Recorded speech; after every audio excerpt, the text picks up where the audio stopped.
विपतिर्महान तस्य पंचाभवन पुत्रा कन्ये काच वरानन। विदर्भ देश में एक कुंडलपुर नाम का नगर है। वहां पर एक भीष्मक नाम के राजा रहते हैं। इनकी बेटी है रुक्मणी। 5 बेटा हैं इनके।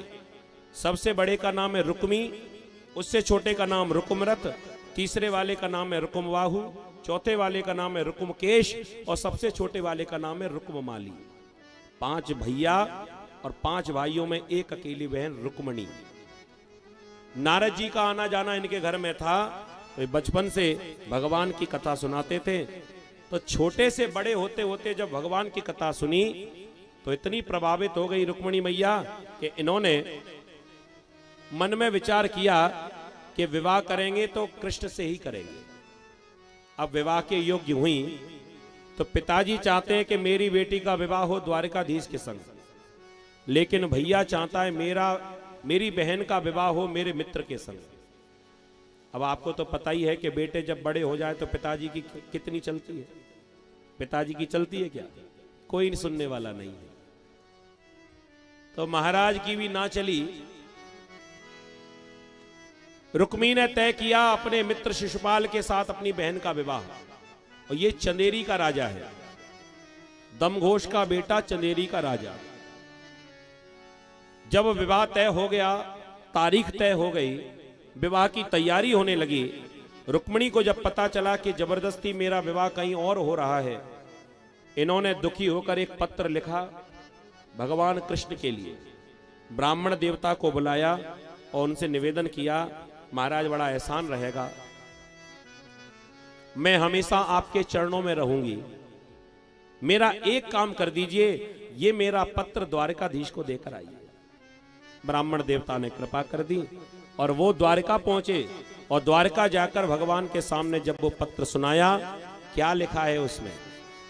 ये पत्र जो रुक्मिणी ने भेजा है वो पत्र हमारे सामने रखा हुआ है। अब इसको पढ़ना है कि इसको छपे रहना है? बताओ जल्दी, क्या लिखा है इसमें? आप लोग सुनना चाहते हो क्या? कौन कौन सुनना चाहता है? हाथ उठाओ। सब सुनना चाहते हो? घड़ी तो देखो एक बार, 4 बज गए। 4 बज गए, कथा अभी बाकी है। हाँ, लेकिन एक बात हमें पता चल गई, दूसरों के लेटर सुनने में कितना हमें इंटरेस्ट है। कैसे कान खड़े, ऐसे ध्यान से कथा नहीं सुन रहे थे, और जब पत्र की बात आई तो सब कह रहे सुनाओ सुनाओ। ऐसा कुछ नहीं लिखा जिसको हम सबके सामने कह ना पाए।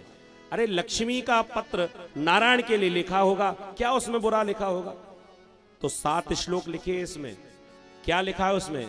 श्रुत्वा गुणान भुवन सुंदर शरणवतांते निर्विश्य कर्ण विवरई हरतुंगतापम रूपम दृशा दृश्यमता मखिलार्तलावम त्वयि उच्चिता विश। किसी ना किसी बहाने से कथा में तो आओगे।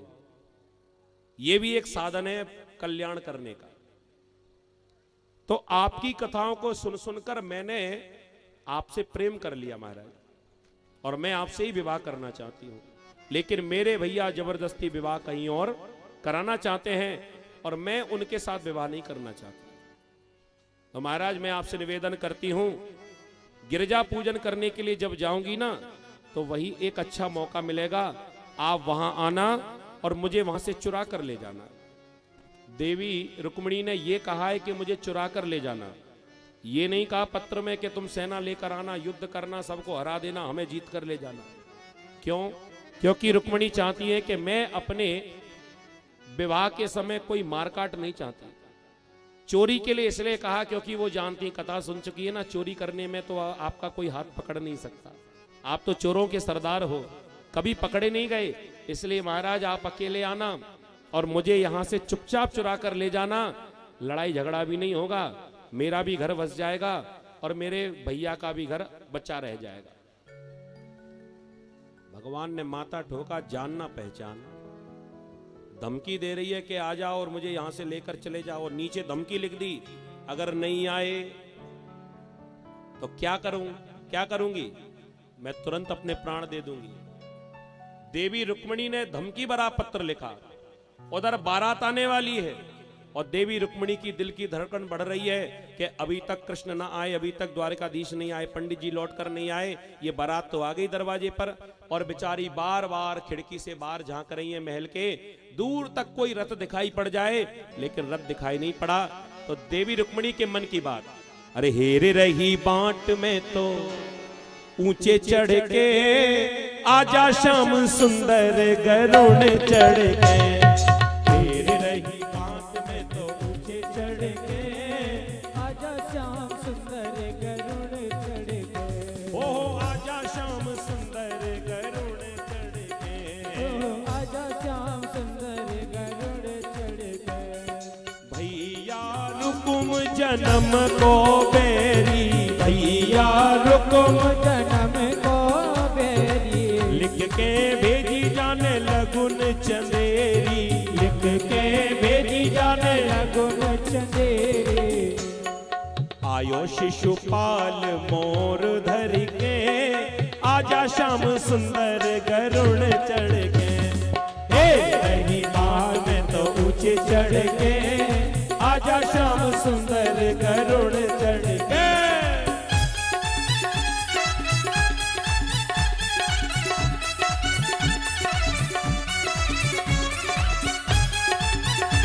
जरा ताली बजाते हुए रुक्मिणी मैया की।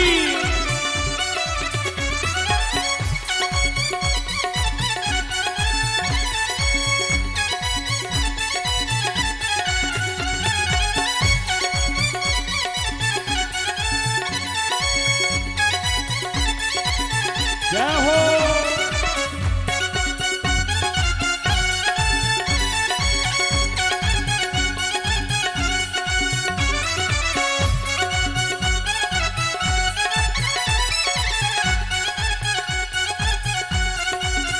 और कह रही हैं, अरे क्वारी मरु दोष मोह लागे, क्वारी मरु दोष मोह लागे। ओ भैया थोड़ा इसका इको कम करके रखा कर, ज्यादा मत बढ़ाया कर, हल्का सा बढ़ाना है। क्वारी मरु दोष मोह लागे, क्वारी मरु दोष मोह लागे, ब्याही मरु बहुत डर लागे, ब्याही मरु बहुत डर लागे, मैं मर जाऊंगी ध्यान धर के, आजा श्याम सुंदर गरुड़ चढ़ के, अरे गिर रही माड़ में तो ऊंचे चढ़ के, आजा श्याम सुंदर गरुड़ चढ़ के।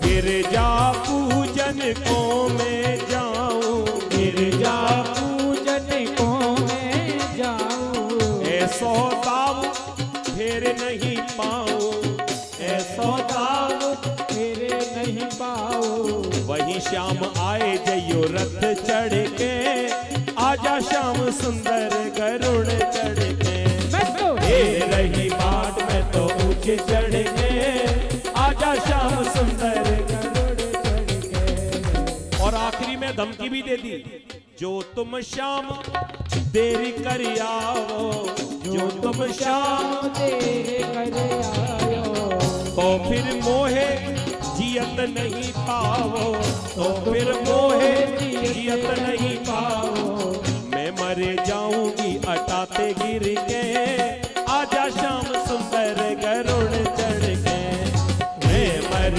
जाऊंगी अटाते गिर के, आजा श्याम सुंदर गरुड़ चढ़ के। हाँ गिर रही बाट में तो ऊंचे चढ़ के, आजा श्याम सुंदर गरुड़ चढ़ के, आजा श्याम सुंदर गरुड़ चढ़ के, आजा श्याम सुंदर गरुड़ चढ़ के, आजा श्याम सुंदर गरुड़ चढ़ के। बोलिए रुक्मिणी मैया की जय। बहुत इंतजार कर रही है लेकिन भगवान लौट कर नहीं आए।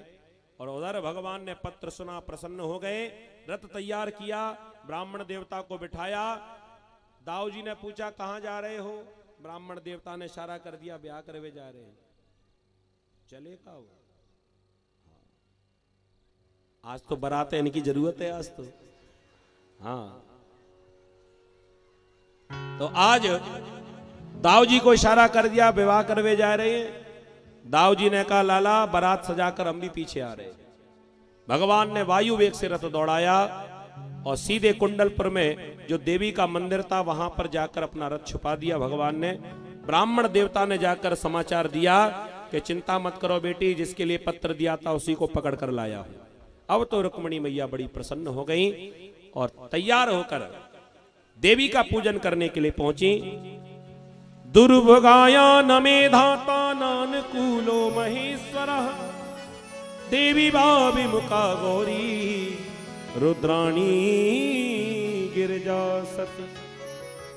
देवी का पूजन किया। मैया ने आशीर्वाद दे दिया कि जो तुम्हारे मन में बसा है वही तुम्हें पति के रूप में प्राप्त होगा। मन जाहिरा चहु मिलहि सोबर सहज सुंदर सांवरो करुणा निधान सुजान शील स्नेह जानत रावरो। वही तुम्हें वर के रूप में प्राप्त होगा। लेकिन इधर किसी गुप्तचर ने कह दिया वो भगोड़ा भी आ गया है, अभी हमने देखा है। रुक्मी ने शिशुपाल से जाकर पूछा तुम्हें ढंग के बराती नहीं मिली, ये भगोड़े को ही संग लाना था। शिशुपाल ने कहा मेरे संग नहीं आया, हमें लगा वो घराती होगा। बरातियों को लग रहा है कि भगवान घराती हैं, घरातियों को लग रहा है भगवान बराती हैं। अब भगवान तो खुद ही दूल्हा हैं। ये तो बेचारे सब पीछे आ गए। तो कहीं ये गड़बड़ ना कर दे, ये कहीं चोर है, चोरी करने आया है। हमारी बहन जी कहाँ है? कह दिया पूजन करने गई है।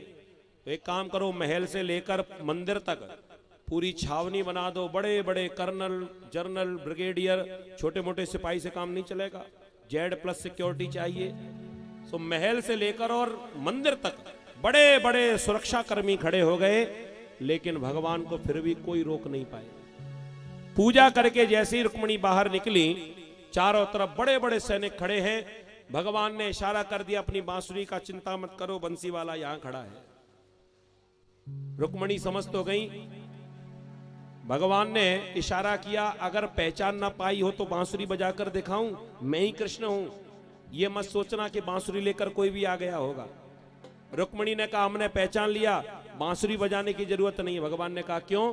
कह दिया यहां मत बजाइयो बसुरिया, चारों तरफ सैनिक टूट देंगे बसुरिया। यहां पर बांसुरी बजाने का समय नहीं है, अब यहां से चोरी करने का, भागने का समय है। भगवान ने कहा चिंता मत करो, ये तो सब पानी भरेंगे। रथ से नीचे उतर कर आए, जो मंदिर की सीढ़ियों पर चढ़ने लगे, सैनिकों ने पकड़ने का प्रयास किया। पकड़ो इसे, कौन है ये? भगवान थोड़ा सा मुस्कुरा गए और ऐसे हंसे भगवान कि उनकी हंसी में सब ऐसे मोहित हो गए। सो भगवान की प्रशंसा करने लगे, देखो ना कितना सुंदर है। एक कहने लगा मोर मुकुट देखो कितना सुंदर है। एक कह रहा है कि देखो ना इसका पटका कितना सुंदर है। एक सैनिक कह रहा था देखो ना इसकी बांसुरी कितनी सुंदर है। एक कह रहा था करधनी देखो कितनी सुंदर है। सब भगवान की छवि का वर्णन करने लगे। तब तक रुक्मिणी का हाथ पकड़ लिया तो सेनापति कहने लगे जोड़ी देखो कितनी सुंदर है। भगवान ने रथ में बिठा लिया। अब वही सैनिक कह रहे हैं घोड़ा देखो कितने सुंदर हैं। एक कह रहा था रथ देखो कितना सुंदर है। भगवान तब तक भगा कर ले गए। सेनापति कह रहे हैं भगते कितना सुंदर है। भगवान भगा के ले गए, किसी को पता ही नहीं चला। ताली बजा रहे, कहो कि बच्ची भाग गई तुम ताली बजा रहे हो। लेकिन चिंता नहीं करना, जीवन में पहला ऐसा केस होगा कि जिसकी बिटिया भाग गई, पिताजी को बड़ी खुशी हुई। इनके पिताजी बड़े प्रसन्न हुए। पहला केस होगा जीवन में, क्योंकि पिताजी चाहते थे कि मेरी बेटी का विवाह द्वारकाधीश के संग हो जाए, लेकिन बेटा नहीं चाहता था। तो आज रुक्मिणी जी का हरण करके ले गए। थोड़ी देर के बाद में जब होश आया, सेनापति जी जागे। क्यों? रुक्मिणी को बड़ी देर लग गई पूजा करने में। एक सैनिक ने कह दिया महाराज भांग पी आए हो क्या? वो रुक्मिणी जी तो पूजा करके निकल भी आई और वो चली भी गई। किसके संग चली गई? कह दिया आप ही तो कह रहे थे बड़ा सुंदर है बड़ा सुंदर, उसी के संग चली गई। अब होश आया, वो कहीं कृष्ण तो नहीं था, भगोड़ा वो लेकर चला गया। हमारी नौकरी चली जाएगी। सैनिक कहने लगा नौकरी छोड़ो तुम्हारी जान चली जाएगी। अब क्या करें? महाराज फांसी पर लटका देंगे। कह दिया वो तो भगोड़ा है, हमें इसका डर नहीं लगता, हमें तो हल मूसल वाले का डर लगता है। वो तो नहीं आया। कह दिया नहीं इसे तो भी पकड़ लेंगे। बिगुल बज गया भैया, चारों तरफ से पकड़ लो, घेर लो, भागने ना पाए। और जो भगवान का रथ चारों तरफ से घिरा और पीछे से आवाज आई बोलिए दाऊ जी महाराज की। जिसका डर था वही आ गया। दाऊ जी ने घोषणा करा दी लाला बहू को लेके तू द्वारिका चल, इन सब के नेक चुका के मैं आ रहा हूं। सो दाऊ जी ने ऐसा नेग चुकाया, हल मूसल के द्वारा पूरे जितने सैनिक थे सभी को परास्त किया और देवी रुक्मणी को लेकर भगवान सीधे द्वारका में पहुंचे।